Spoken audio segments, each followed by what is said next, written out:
Number 2, make tax time the on-ramp to savings, tax credits, and increased economic security. Where we have policy victories, we have to be sure they succeed and reach people, as is the case with savings bonds at tax time.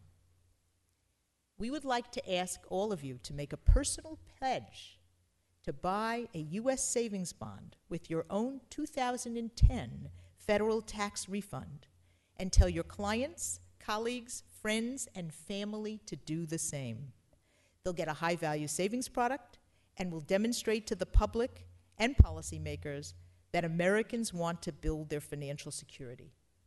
Stop by D2D, or Doorway to Dreams, table at the Innovation Marketplace to learn more. Let's also work together to advocate to increase the funding for the nation's VITA sites.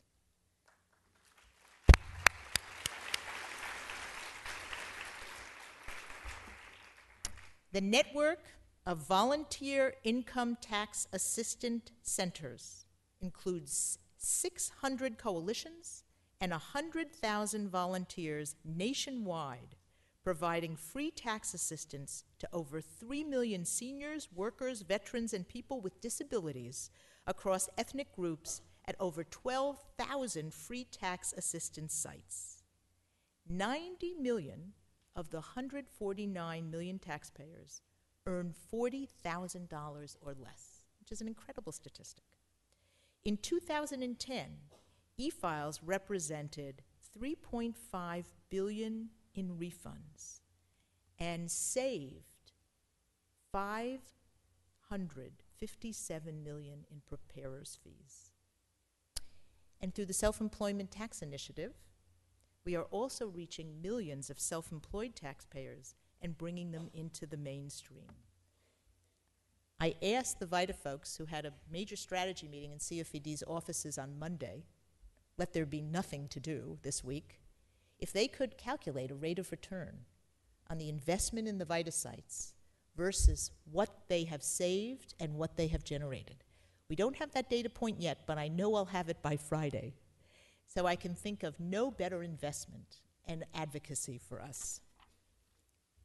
Number 3, integrate asset building into the great revenue streams of our time, otherwise known as, let's learn some new acronyms.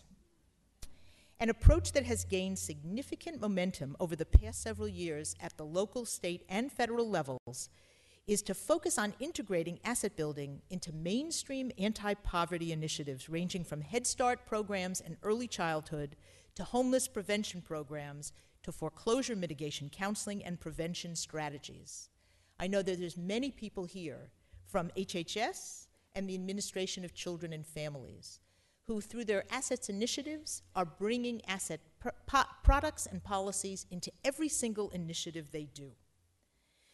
The New York City Department of Consumer Affairs, home of the Office of Financial Empowerment, is pursuing the same approach as it aims to achieve new levels of scale and financial sustainability for our work, for this work. I think it is time, and we've already made the case, that our asset building programs are really essential for building on the success of where the money is. Number 4, promote children's savings as a route to economic transformation. Great change can start small, and as Albert Einstein told us, start early with the magic of compound interest. Children's savings accounts represent a transformative policy that we have already proven can build assets and aspirations for children and families. They advance economic equity and opportunity simultaneously. The asset building and education fields are working together through the Partnership for College Completion with CFED and the United Negro College Fund, and the KIPP schools are working together to design an initiative with match savings, financial education, scholarships, and academic counseling as a new route to college success. Cities such as San Francisco and a range of other cities are thinking about creating their own children's savings programs. And tomorrow morning you will hear the personal stories of youth savers and how their experiences have changed their lives. And I promise you, if you aren't passionate about this issue now, you will be by the time you finish your coffee tomorrow morning. Number 5, build an online marketplace to sell and match savings. To date, the U.S. match savings field operates locally. Most programs are charged with running all aspects of their programs independently, from raising their match funds, to recruiting and educating account holders, to managing and reporting savings, and to documenting impact.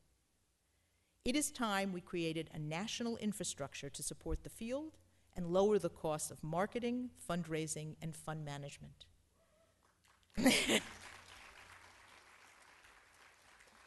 We have piloted this approach in the Bay Area with the Bay Area Match Fund.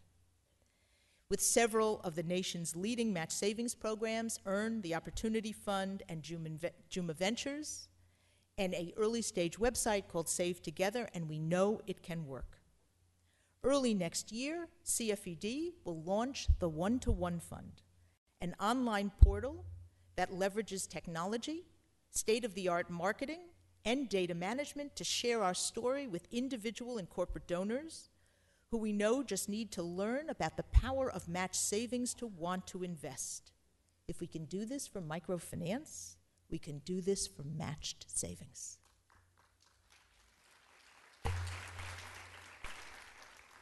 Number 6, let us claim the social innovation banner on behalf of the assets field. We are pleased that we will be offering sessions on social enterprise and social innovation for the first time at the Assets Learning Conference this year. While we know that our entire field really qualifies as a social innovation, we have been slow to raise up our work to stand up besides the education groups and other innovators who have been viewed at the forefront of social enterprise and social innovation. But now is time to claim our place.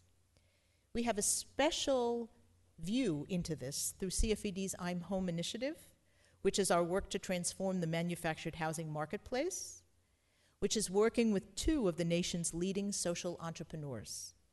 Paul Bradley, the president of Rock USA, has built a network social enterprise that is taking a successful model that was proven in New Hampshire to assist owners of manufactured homes living in parks to buy their communities, convert them to resident-owned cooperatives, and to build financial security, civic engagement, and assets.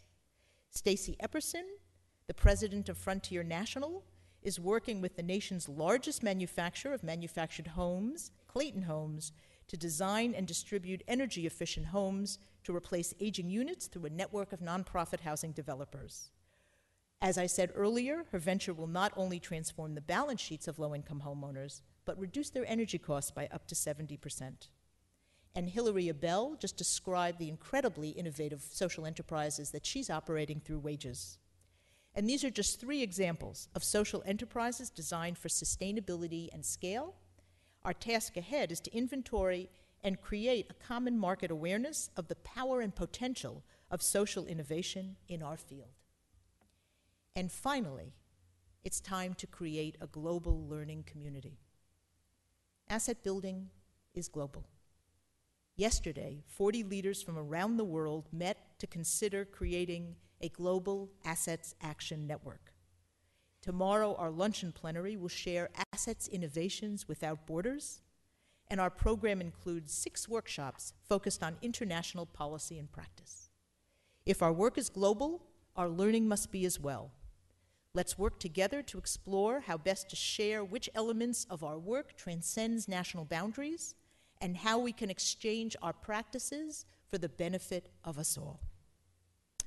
Let me close by recognizing all of you for the extraordinary work and commitment that has brought us so far in a relatively short time. As you participate in the conference over the next 2 days, please consider how we might build a movement that leverages and creates new moments for saving and investing in our economy. Thank you.